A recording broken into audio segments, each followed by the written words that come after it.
আমার মায়ের কাণ্ড দেখো, সেই ভোরবেলা ঘুম থেকে উঠে অনেক কাজ করেছে, তারপরে ভাত চাপিয়ে দিদিকে ডেকে সোজা চলে গেছে শিমুরালি বাজার করতে। দিদি রান্না করেছে লাউ সেসকি, ভেন্ডি ভাজা আর বিটের টক, সঙ্গে দুটো রুটি।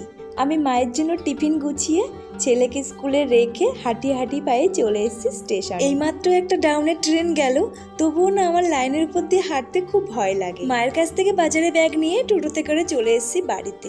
সকালে 1 গ্লাস জল খেয়ে গেছি, এখন আবার 1 গ্লাস জল খেয়ে নিলাম। দাঁড়াও, আমন্ড বাদামগুলো খেয়ে নি, তারপরে তোমাদের দেখাবো আমাদের শিমুরালি কত সস্তায় সবকিছু পাওয়া যায়। একটা কচি লাউ 10 টাকা নিয়েছে, আর এই পাট শাকটা 10 টাকা, আর এর হাফ এই কল্যাণী থেকে আমরা 10 টাকা দিয়ে কিনে খেয়েছি। হেলাঞ্চা শাক 5 টাকা, লাউ শাক 10 টাকা। মাছগুলো কিনেছে আড়ত থেকে।